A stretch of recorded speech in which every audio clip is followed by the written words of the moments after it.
Hello, today we'll be talking about alterations in perfusion, specifically cardiac. Let's begin with cardiac catheterization. This is a diagnostic procedure using a radio-opaque catheter, and it is inserted through a peripheral blood vessel into the heart. Once the catheter is in the heart chamber, contrast media is injected and films are taken of the dilution and circulation of the medium that is circulating through the heart. It can be done for a variety of reasons. Diagnostic, which is used to diagnose congenital heart defects and before surgical repair. Interventional, which is a catheter is used for therapeutic purposes to alter the heart anatomy. And then electrophysiologic. Here, a catheter with tiny electrodes will record impulses of the heart directly from the conduction system to evaluate dysrhythmias and sometimes to destroy accessory pathways. This is called an ablation, and it's typically to destroy the ones that are causing tachyarrhythmias. Pre-catheterization care. The procedure is explained, consents are signed, the nurse can answer questions or clarify information. Consider the child's development when explaining the procedure. To reduce the pain of the catheter incision, Emla cream can be applied topically 60 minutes prior to the insertion, or buffered lidocaine using a 30-gauge needle can also be used intradermally. So, a complete nursing assessment, including an accurate height, and we need an accurate height because this determines the size of the catheter that will be used. We also need an accurate weight because this is how we're going to determine the amount of medication the patient will be getting. Remember, most often children, their medication is based on their weight, their dosage. Vital signs and a baseline SaO2 saturation. Next, we need a history of allergic reactions, especially to seafood or latex. Some of the contrasts are iodine-based. Signs and symptoms of infection. A severe diaper rash may be a reason to cancel the procedure if femoral access is needed. Assess and mark pedal pulses prior to the procedure. The presence and quality of the pedal pulses in both feet need to be documented clearly before and after the procedure. They should be NPO 6 to 8 hours or longer. And then IV fluids to prevent dehydration and hypoglycemia, especially in children with polycythemia. Post-catheterization. Basically, this is the same as any other post-op care. They're going to be placed on a cardiac monitor, a pulse oximeter for the first few hours afterwards, and then specifically for post-cardiac catheterization, we're going to be monitoring for hemorrhage at the catheter site. We will especially be monitoring the pulses below the catheterization site for equality and symmetry. Distal pulse may be weaker for a couple of hours, but then it returns to normal. You need to monitor the color and the temperature of the affected extremity. Coolness and blanching may indicate arterial blockage. Vital signs will be checked initially every 15 minutes, and you will check for the heart rate for 1 full minute and assess for bradycardia and dysrhythmias. Blood pressure will be assessed, monitoring for signs and symptoms of bleeding. You can also you definitely need to monitor the dressing for signs and symptoms of bleeding as well as hematoma formation. We need to do strict intake and output for adequate hydration, monitor for hypoglycemia, and then depending on the hospital's policy, the child may need to be on bed rest with the affected extremity straight for 4 to 6 hours for venous access, and then 6 to 8 hours post-arterial access. A pressure dressing is usually applied, diet is tolerated, encourage the child to avoid, this way we can eliminate the contrast media. If they are wearing a diaper, you want to keep the dressing dry by covering it with a plastic film and sealing the edges with tape. The dressing may be changed daily for 2 days and then removed. Showering is okay, but no tub baths for several days. School is also okay. We want them to rest and participate in quiet activities for 3 days, avoid strenuous activity, and then observe the site for redness, swelling, drainage, and bleeding. Monitor for fever. Make sure the parents know to contact the practitioner if any of these things occur. They should be on a regular diet. If they are having any problems with pain, they can be given acetaminophen. If bleeding occurs, this is a nursing alert. You want to apply direct continuous pressure 1 inch above the percutaneous insertion site to localize the pressure over where the vessel was actually punctured. So cardiovascular, circulatory changes that occur at birth. Basically, they will transition from fetal to pulmonary circulation. This occurs in a few hours after birth. The foramen ovale between the fetus's atrium closes soon after birth. The ductus arteriosus shunts blood to the aorta and to the lungs. This closes multiple hours after birth.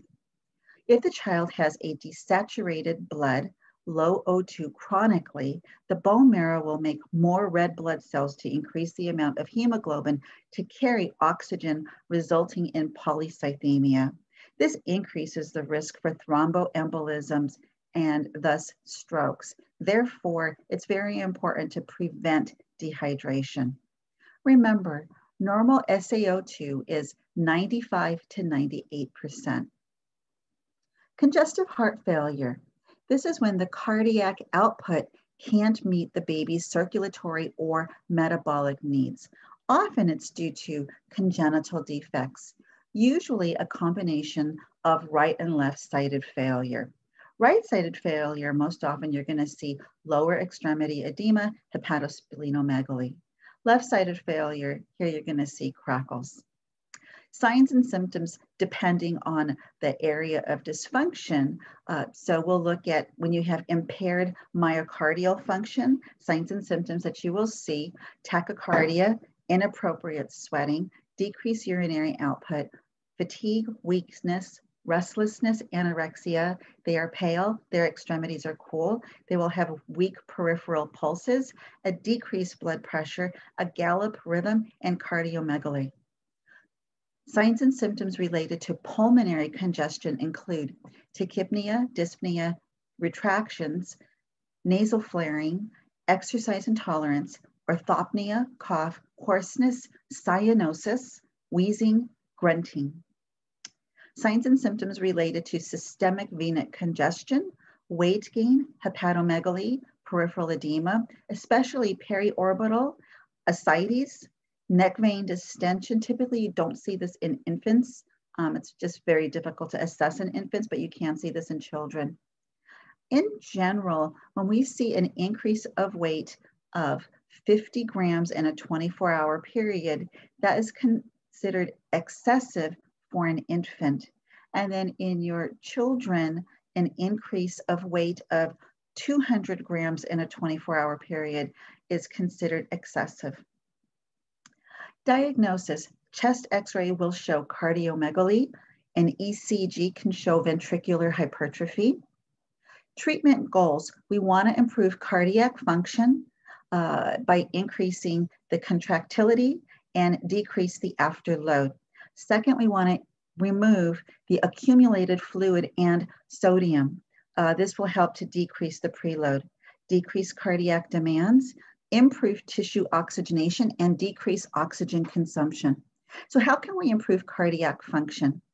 Digoxin is one of the most common medications that you're going to be seeing used. This is going to improve the heart's ability to contract.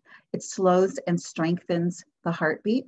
You want to check for signs of toxicity, which are nausea, vomiting, diarrhea, headache, bradycardia, visual disturbances like halos. And here in your very small children and infants, you might see them rubbing at their eyes.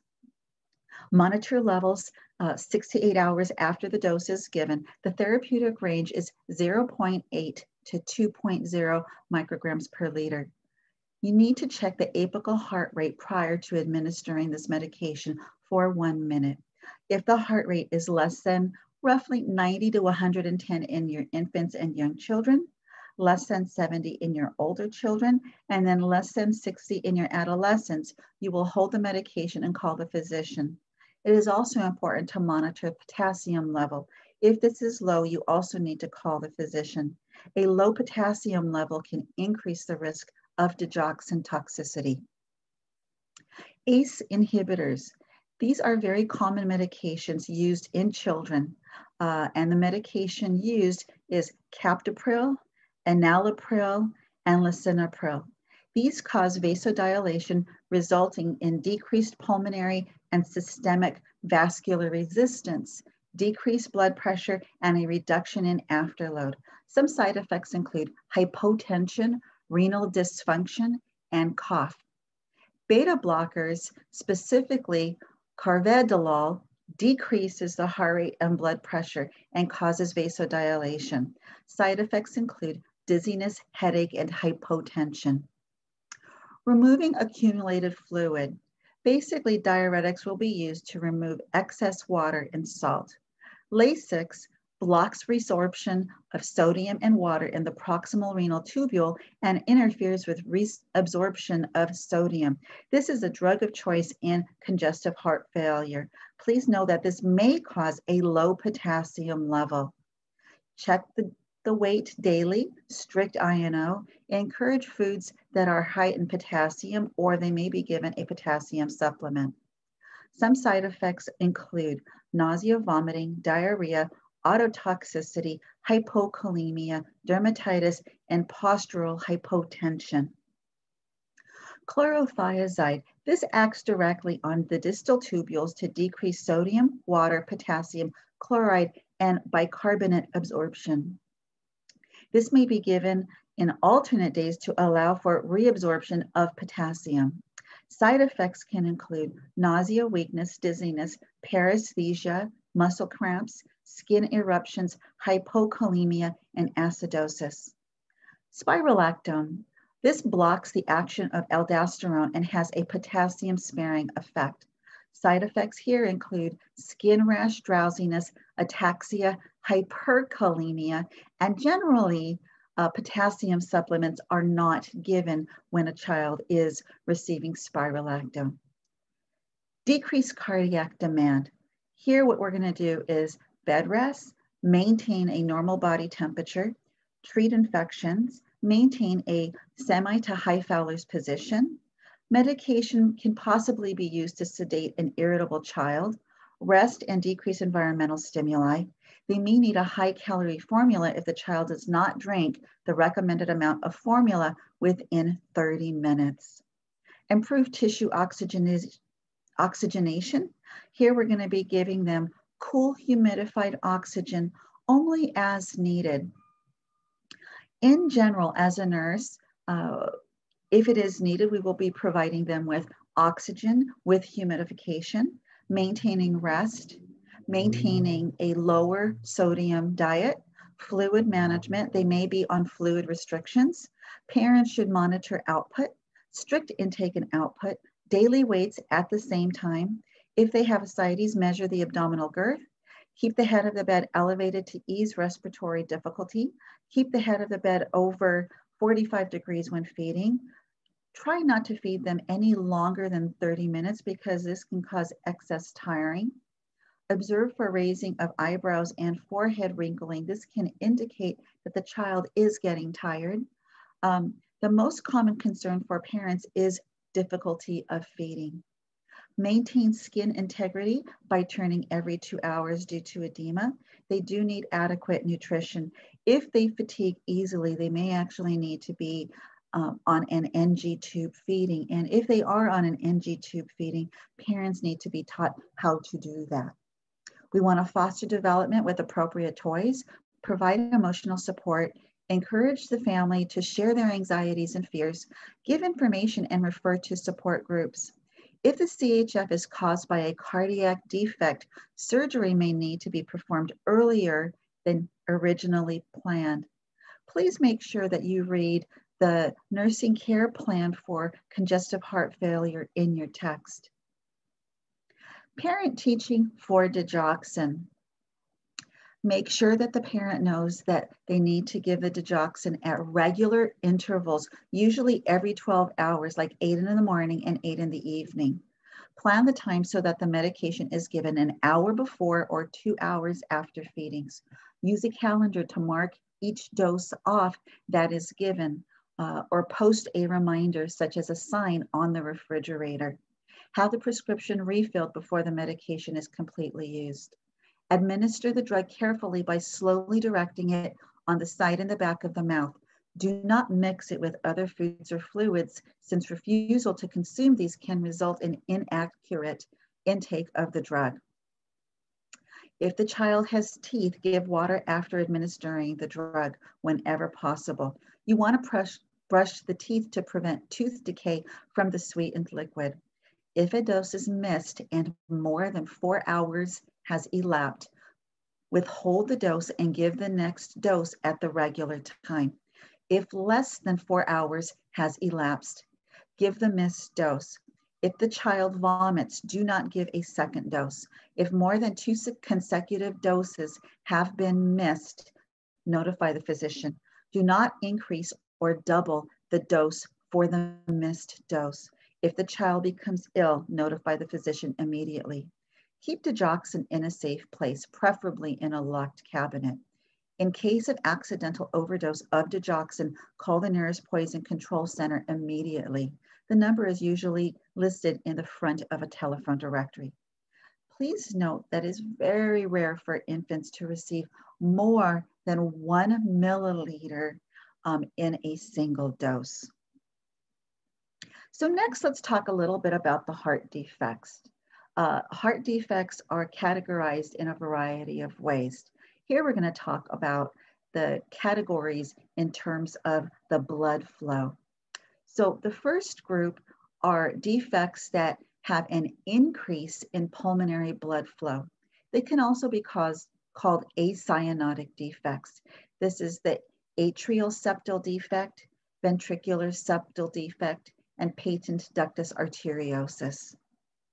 The second category are your obstructive blood flow, also called acyanotic. These include coarctation of the aorta. Next group is decreased pulmonary blood flow. These are called cyanotic defects. What's included here is your tetralogy of Fallot. The last type that we'll be talking about is your mixed blood flow. These are also called cyanotic defects. Transposition of the great vessels and hypoplastic left heart syndrome will be discussed. Please note there are quite a few other heart defects in your text. Although I will not be discussing them or testing you on them, that doesn't mean state boards will not test you on them. I'm just going over some of the most common ones. So please recall the normal blood flow. The blood comes from the superior and inferior vena cava to the right atrium, to the right ventricle, through the pulmonary artery, to the lungs, to the pulmonary vein, to the left atrium, to the left ventricle, and then out of the aorta to the rest of the body. So let's talk about the atrial septal defect. This is basically an abnormal opening between the right and left atrium. There is a left to right shunting of the blood, and because of the higher pressure on the left side of the heart, there is an increase in pulmonary blood flow. This may close spontaneously. Signs and symptoms, often it's asymptomatic until school age. They may develop CHF. They may have a systolic murmur. Treatment is typically a surgical Dacron patch when they are school age. Ventricular septal defect. This is an abnormal opening between the right and left ventricles. They may close during the first year of life. This also has a left to right shunting of the blood because of the higher pressure on the left side of the heart. So again, this increases the pulmonary blood flow. Signs and symptoms, congestive heart failure is common, systolic murmur, a high risk for bacterial endocarditis is present. Diagnosis, they can do an echo if shunting is present, a chest x-ray and EKG. This can reveal left ventricular hypertrophy. Cardiac catheterization may be done when preparing for surgery. A complete repair is the procedure of choice. Small defects can be repaired with sutures. Large defects usually require a sewing of a knitted Dacron patch over the opening. PDA, or patent ductus arteriosus. This is an open passage between the pulmonary artery and the aorta caused by persistent fetal circulation. There is a left to right shunt, so the blood shunts from the aorta across the open duct to the pulmonary artery. Signs and symptoms, they can be asymptomatic or they may have CHF. They have a characteristic machine-like murmur. They may have a widened pulse pressure and bounding pulses. Diagnosis, chest x-ray and or EKG, and this will reveal left ventricular hypertrophy. Treatment, indomethacin can be given to premature babies and some newborns to stimulate its closure. Surgical treatment can include ligating the PDA. During a catheterization, they can place a coil to occlude the PDA. Coarctation of the aorta. The aorta is close to the insertion of the ductus arteriosus. This is narrowed or sort of pinched. The result is an increased pressure proximal to the defect, which is the head and the upper extremities, and then a decrease in pressure distal to the defect, which is the body and the lower extremities. Signs and symptoms, high blood pressure and bounding pulses in the upper extremities, low blood pressure and decrease and or weak pulses, and cool lower extremities. They may develop CHF in the first 3 months of life. Often they will come into the emergency room very close to death. Older children might experience dizziness, headache, nosebleeds, pain and weakness in the lower extremities after exercise. Patients are at risk for hypertension, ruptured aorta, aortic aneurysms, and stroke.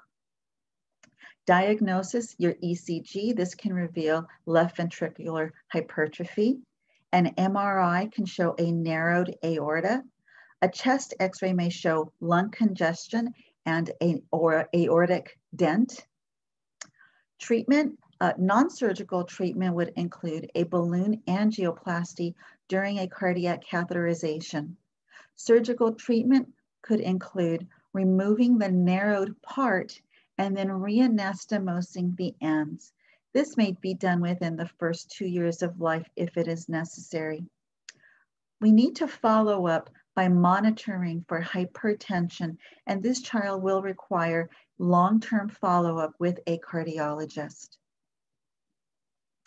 Tetralogy of Fallot. So here, you're gonna see 4 defects. 1 is ventricular septal defect. 2 is pulmonic stenosis, which is a narrowing at or beneath the pulmonary valve. 3, an overriding aorta. The aorta lies over the VSD, and right ventricular hypertrophy.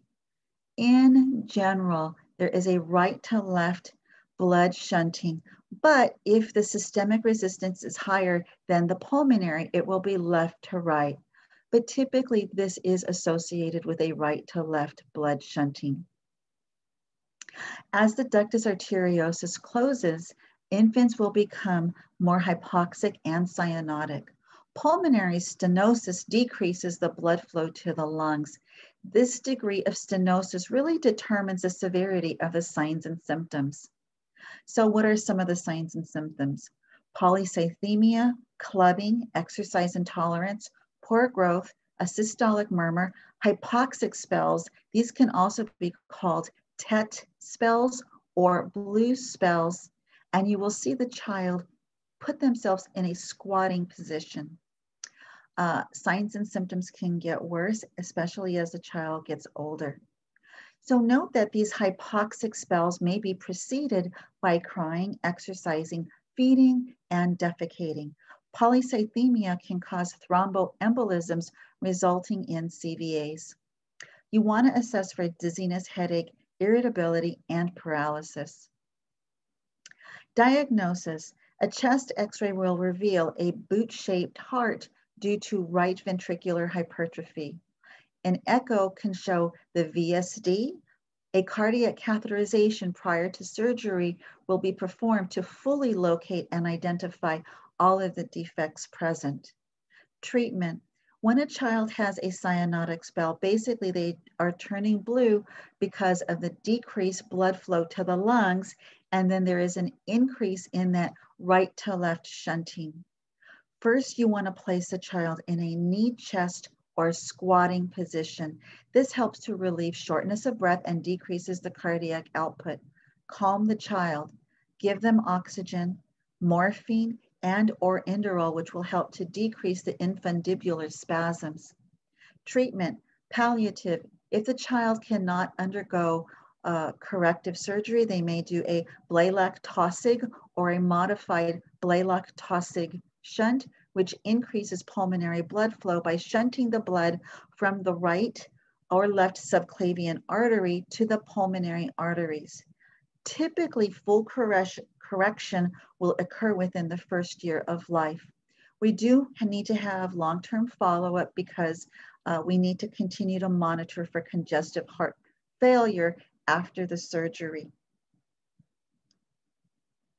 Transposition of the great vessels. So remember, normal blood flow, the pulmonary artery carries the venous blood from the right ventricle to the lungs, and then the aorta carries oxygenated blood from the left ventricle to the body.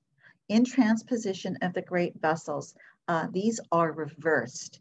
The pulmonary artery is connected to the left ventricle, and the aorta is connected to the right ventricle.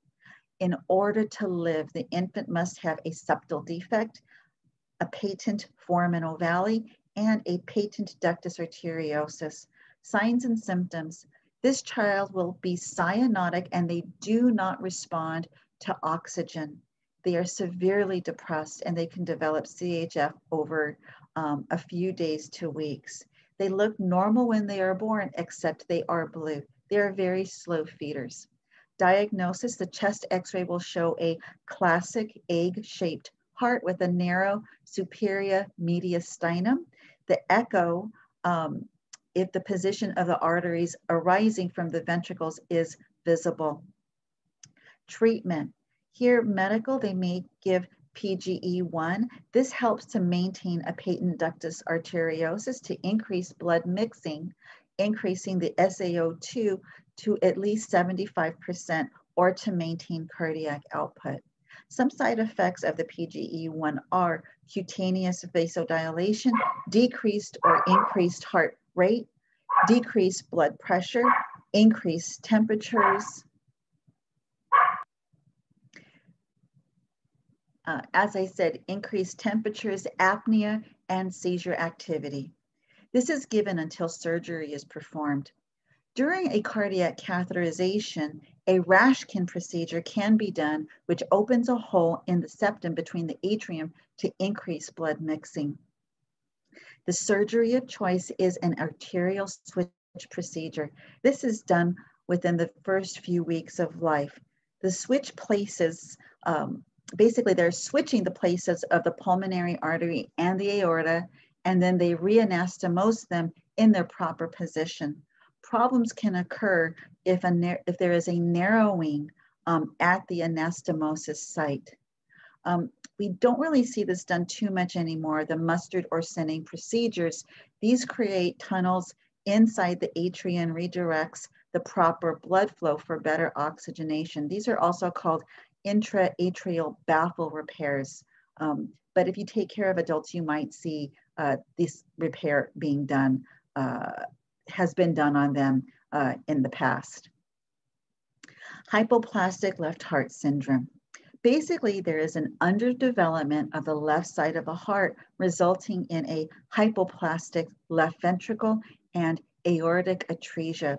Most blood from the left atrium flows across the patent foramen ovale to the right atrium, to the right ventricle, and out the pulmonary artery. The descending aorta receives blood from the PDA, supplying systemic blood flow. So pathophysiology, As the ASD or the patent formally allows saturated blood from the left atrium to mix with the desaturated blood from the right atrium and to flow through the right ventricle and out the pulmonary artery. From the pulmonary artery, the blood flows to the lungs and through the ductus arteriosus into the aorta and out the body. The amount of blood flow to the pulmonary and the systemic circulations depends on the relationship between the pulmonary and the systemic vascular resistance. The coronary and cerebral vessels receive blood by retrograde flow through the hypoplastic ascending aorta.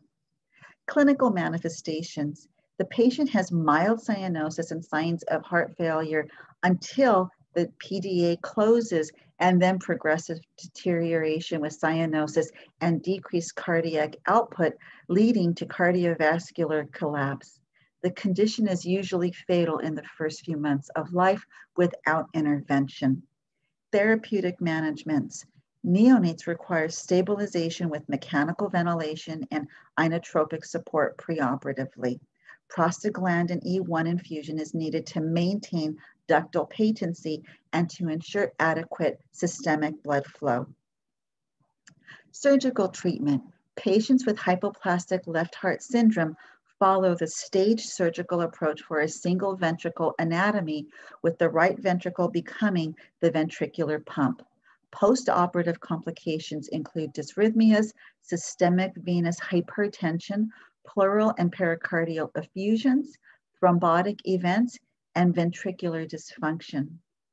Heart transplantation in the newborn period is another option for these infants. Problems include a shortage of newborn organ donors, risks of rejection, long-term problems with chronic immunosuppression, and infection. Children who survive to 12 months, long-term survival is 90%. So post-op care, and this is in general for a child who has had heart surgery. After surgery, the patient will go to the ICU. They are typically intubated on a ventilator, and then they are weaned in a few hours or as tolerated. You need to monitor their vital signs, pain, monitor for dysrhythmias, hemorrhage, a few days later, infection, monitor tissue perfusion, breath sounds, bowel sounds, strict intake and output. Please note that an output of 1 milliliter per kilogram an hour or less indicates renal failure. Over 3 years of age, once they are extubated, you can use an incentive spirometer. Less than 3 years of age, they will do CPT. Prophylactic antibiotics will be used. Diet is tolerated. The child will have chest tubes, and we need to monitor the drainage. Most drainage is during the first 12 to 24 hours. Greater than 3 milliliters per kilogram an hour for 3 hours, or 5 to 10 milliliters in any 1 hour may indicate hemorrhage as well as bright red blood. We need to make sure we are managing their pain, and typically we will be giving them IV pain management for at least the first 48 hours. For children that have cyanotic defects, if they have PGE1 infusing, it's very important to maintain multiple patent IVs. We cannot afford for the PGE1 to get infiltrated. They need, if there's an infiltration, it needs to be immediately transferred to a different patent IV. We use antibiotics prophylactically to prevent bacterial endocarditis. Call the doctor if they have a low fever, malaise, fatigue that occurs 2 months or less prior to surgery, or if they're going to be having any other types of high-risk invasive procedures. Discharge teaching, follow up with a pediatrician and cardiologist. They need all the same type of care as your normal healthy child. So they need all of their vaccines, including the flu and pneumo vaccine, fluoride treatments, quiet activity for the first 3 weeks after surgery, and then they can return to their regular activity after about 6 weeks from surgery. We want them to stay away from large crowds for 4 to 6 weeks after surgery. We don't need them to get any kind of infection. If the child develops a fever, vomiting, diarrhea, or poor feeding, please notify the physician. Encourage parents not to be overprotective. Encourage the family to recognize the child's improved health status. Often repairs are not complete and the child may still need to take medications. So please make sure that the parents understand the new medication regime. As I said, the dosages may be different of the same medications that they were taking in the past. The child will need to take prophylactic antibiotics prior to any kind of dental visit, GI, GU, or respiratory procedures, or tonsil and adenoid removal. Typically, they will be given amoxicillin or clindamycin an hour before the procedure and then continued prophylactically after procedures as the physician dictates. Next, we're going to talk about rheumatic fever. And rheumatic fever is really a poorly understood inflammatory disease that occurs after an infection with a group A beta hemolytic streptococcal pharyngitis, which we already did talk about. So pathophysiology, basically there is strong evidence that supports a relationship between an upper respiratory infection with group A beta hemolytic streptococci and a subsequent development of rheumatic fever, usually within 2 to 6 weeks. Acute rheumatic fever is the result of an exaggerated immune response to a bacterium in a susceptible host. It occurs most often in late school-age children or adolescents and is rare in adults. It is a self-limiting illness that involves the joints, skin, brain, serous surfaces, and heart. Cardiac valve damage, referred to as rheumatic heart disease, is the most significant complication of rheumatic fever. The mitral valve is most commonly affected. Rheumatic heart disease can occur in up to 50% of people with rheumatic fever. Your textbook does not say this, but I have seen some sources say that the mitral valve is affected more in women and the aortic valve is more in men. Please note, I won't test you on that. It's just some interesting information. Clinical signs and symptoms. So there is a modified Jones criteria. The American Heart Association has established major and minor criteria. To make a diagnosis, you need evidence of a previous strep infection and 2 major Jones criteria, or 1 major and 2 minor Jones criteria. Please note that there is a box in your text, it's box 23.1, that addresses the clinical manifestations of acute rheumatic fever. So here they have C-reactive protein, ECG, electrocardiogram, your ESR. Major manifestations include carditis, which is seen in 50 to 70% of all cases. So you can have a new murmur of valve regurgitation. Mitral valve is most common. Echo Doppler evidence of cardiac involvement. Tachycardia out of proportion to the fever. Pericardial friction rub. Chest pain. Muffled heart sounds. Cardiomegaly on chest x-ray. A prolonged PR interval on ECG. Polyarthritis, this is seen in anywhere from 35 to 66% of cases. Here you can see hot, swollen, red, and very painful joints. This can affect one joint for 1 to 2 days, and then another is effective, so it is migratory. Large joints like knees, elbows, hips, shoulders, wrists, and chorea is seen in 10% to 30%. Sudden, aimless, irregular movements of extremities exacerbated by stress, profound muscle weakness, emotional lability, facial grimaces, and speech disturbances, more common in females. You can also see subcutaneous nodules in up to 10% of people. These are non-tender swelling over bony prominences. They may persist for many weeks and then they can resolve. You can see erythema marginatum, less than 6% of cases. This is a pink rash with pale center and wavy, well-demarcated borders. This can be seen on the trunk and extremities. It is more prominent with heat, blanches with pressure, and it's non-pruritic. Minor manifestations include arthralgias, fever greater than 38.5 Celsius, ESR above 60, and or CRP greater than 3, as well as a prolonged PR interval. Supporting evidence of an antecedent group A beta hemolytic strep infection. So here you could see a positive throat culture or a rapid streptococcal antigen test, an elevated or rising ASO titer. So diagnostic evaluation, the best standardized test, elevated or rising ASO titer, which occurs in 80% of people. An elevated acute phase reactants, such as your ESR and your C-reactive protein. Treatment.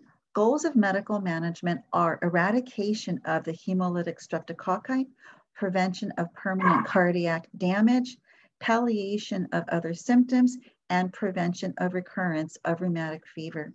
Penicillin is the drug of choice with erythromycin as a substitute in penicillin-sensitive children. Salicylates are used to control the inflammatory process, especially in the joints, and reduce the fever and discomfort. Administration of prednisone may be indicated in patients with pericarditis or heart failure and in patients who do not respond to aspirin therapy.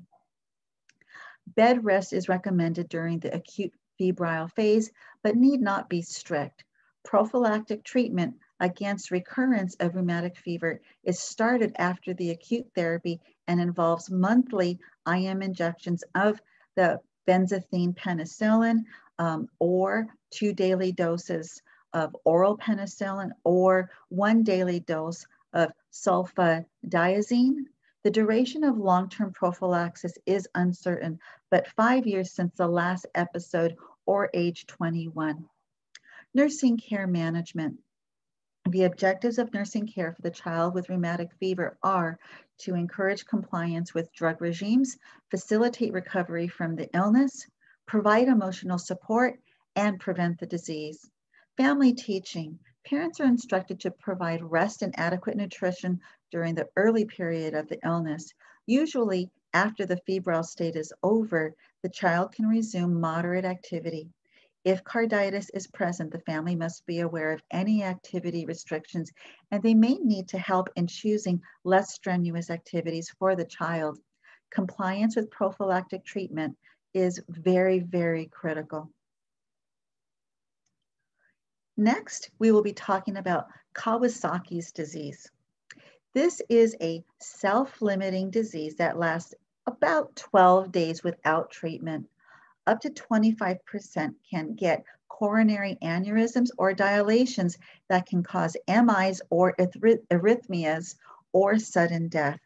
The mortality rate is less than 0.1%. This is a multi-system organ disorder involving a rare form of acute systemic vasculitis. This is an inflammation of the intima or inner lining of the arteries and veins. The etiology and pathophysiology, really it's an unknown cause, but generally affects young children, most often under 5 years of age. There are 3 phases of the disease. So phase 1, here you have the acute phase. You have a fever more than 102.2. It lasts longer than 5 days and is non-responsive to antipyretics and antibiotics. And then they can have 4 or more of the following: bilateral conjunctivitis with severely red and swollen eyes without pain, pus, or drainage, dry, swollen, crusted, and fissured lips that easily bleed. They can have a strawberry tongue, red oral mucosa, red swelling hands and feet, erythema, lymphadenopathy greater than 1.5 centimeters in the neck. This is a condition that causes unilateral swollen glands and can be caused by infection or cancer. Diffuse non-blistering red rash on the trunk of the body. Phase 2, here you're going to see the fever is diminishing. They may be irritable. They may have anorexia. You can see a desquamation of the hands and feet, arthritis and arthralgia. Thrombosis and hypercoagulability of the cardiovascular manifestations can also occur.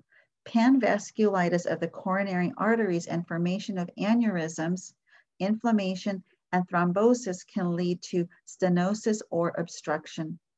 Phase 3, here you're going to see a drop in the ESR and diminished signs of inflammation. You will also see a significantly increased platelet count in general when we see children with Kawasaki's.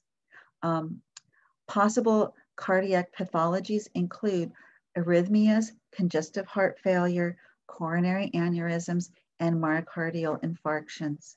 Diagnostic tests, there really is no definitive diagnostic test, but we typically see an increased WBC, an increase in platelet, an increase in your C-reactive protein. You need to monitor the EKG if there is a fever for 5 days, but less than 4 signs.